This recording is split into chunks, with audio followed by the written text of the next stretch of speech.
In this video presentation, we're going to install an LED downlighter. Often my learners are saying to me, when can we do the LED downlighters, Gaz? When can we do the LED downlighters? It links to a series of videos that I've done called the two-plate method, often called taking the supply or the feed to the switch. The thinking behind those videos was to reduce the number of cables at the lighting point, and the thinking behind that was so you could facilitate downlighters, often LED ones at that case. So as behind me you can see, we have two cables here at this LED downlight point. We've got the incoming neutral, the incoming switching line and CPC, and then we've got the neutral, the switching line and CPC off to the next LED downlight, and it can continue on for as many as you need. We're going to also use in this video presentation the Easy Fit connector by Collingwood. So these have been designed to take in these cables here and the flex on the LED downlighter itself, making it easier to connect them together, but also easier to separate them, meaning that when you do things like your insulation resistance testing, the load themselves are removed. What I'm going to do is bring the camera in and I'm going to show you me terminating these conductors into one half of the connector and then show you the terminations into the half of the connector that goes with the LED downlighter itself, and let's see if it is easy to fit. So let's look again what's going on here. We've got one cable coming from the switch providing a neutral, a switching line and a CPC, and one cable going out to the next downlighter which takes the neutral, the switching line and the CPC across. We're going to connect these together using our Easy Fit connector. Just show you again, to separate the two, press the button here and then pull them apart. This section will go on to the actual LED flex itself of the downlighter. And this section here is where we make our connections for our PVC, PVC twin and CPC cable. In order to open it up, I need to push into these little windows here, push into that one, and hopefully it just separates the two sections apart. What I find incredible, because it's about the fourth time I've done it because I've had some sound issues and my tape measure failed. Believe it or not, at Tresham we didn't have a tape measure in it. Those are the instructions to explain how to open it up, and they're inside. Okay, so we're in this position here. We've got some instructions in here that say we want a conductor length of 28mm and the insulation removed for about 8mm, and then the conductors themselves just push in. The tabs themselves are used to release the conductors. So I'm going to strip these back longer than I need them, and then we'll cut them back to approximately 28mm, approximately 8mm of the insulation off the actual conductors themselves, and then we'll see how easy it is to push them in. Okay, take my knife, can't see very well, okay, and it's not a knife I've used today, so I've got no idea how hard to press. So go around the mechanical protection there, split and open those up. Like so. So let's get down to where I can't see. I think it's just about there.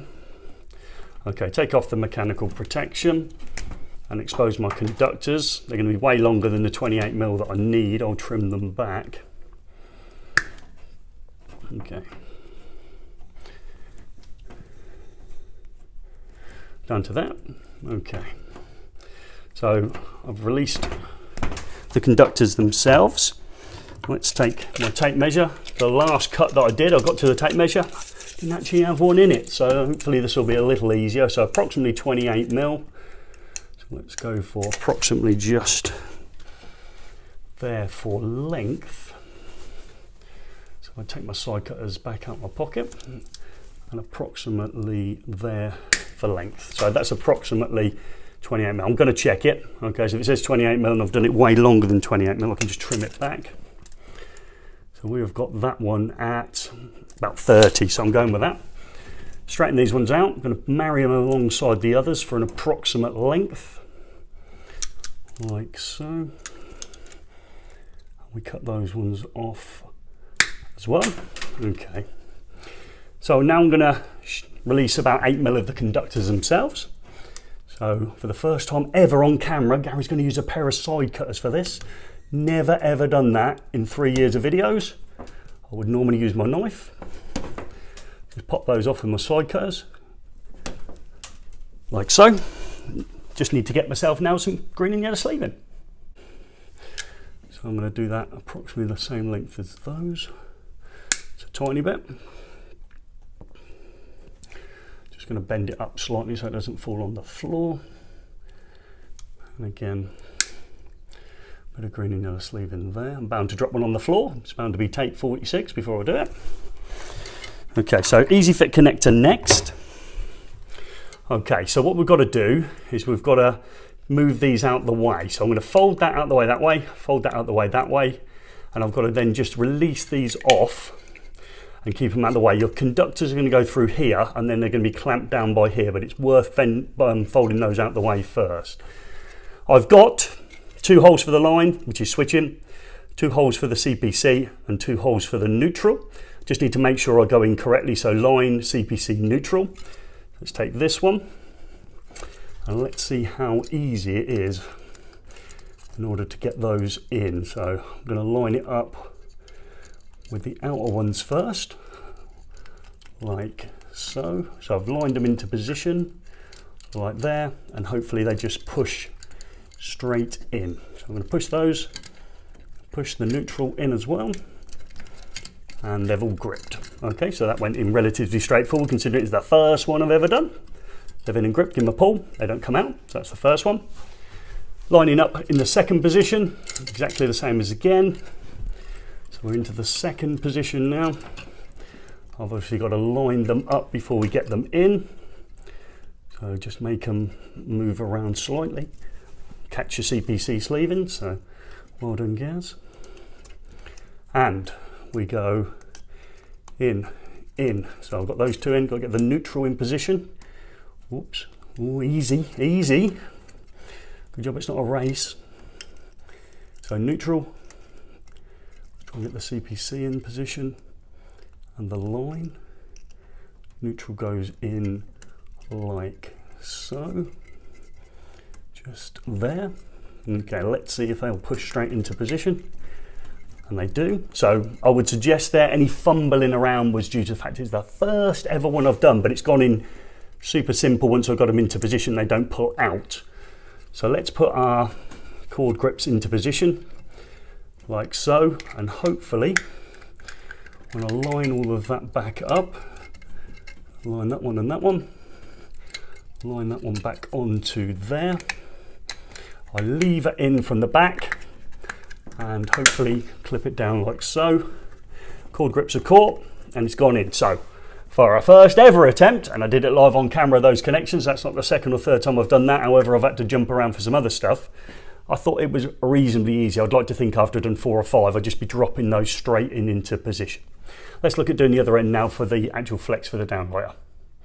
In order to get the second half of the adapter to connect to the actual LED downlighter, I'm going to have to undo these screws here to remove the plates from each other.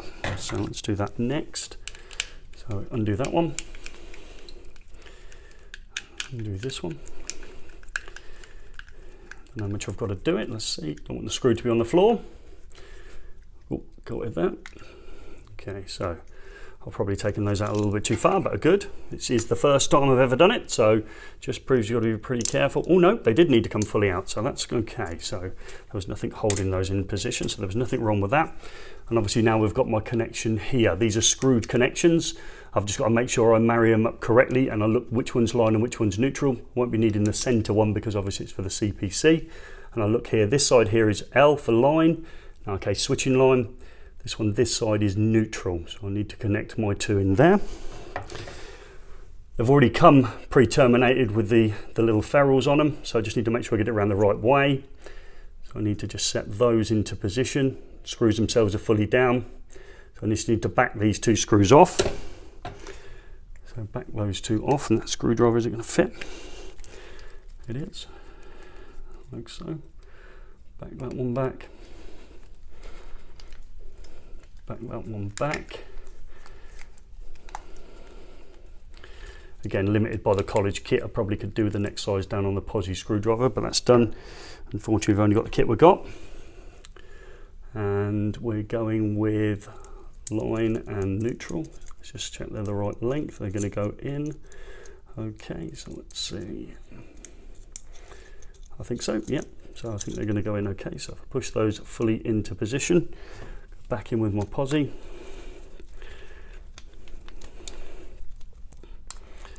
Like so. Connect those up. Okay, so, and one more turn on these. Okay, it's got that one. It's got that one. Give them a tug.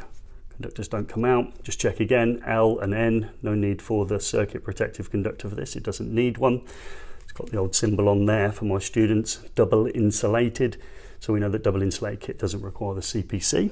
I'm going to put these back together like so. Just drop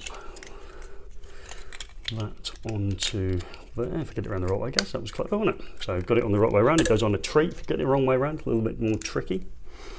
Okay, so screw and screw. So got that and that there. So easy fit. Yep, first time I've ever done them, and of course I'm not a fully practicing electrician anymore. Spent 18 years in the classroom, so all those comments about skill and hand-eye coordination are totally correct. I didn't think that was too difficult, and what's really nice is that actually the downlighters themselves now, I believe from Collingwood, are actually coming with the half of the easy fit connector on it already, so that's already come connected up. But in this case, obviously I've had to do mine from scratch, push them into position, and we've now got our LED downlighter connected. But what's beautiful is that obviously for testing purposes we can separate them. The cables are here hanging down, maybe we're decorating, etc. Do all our tests, come back, we can then reconnect our LED downlighter. Easy fit connector up, and then the LED downlighter, and there we have it, fitted.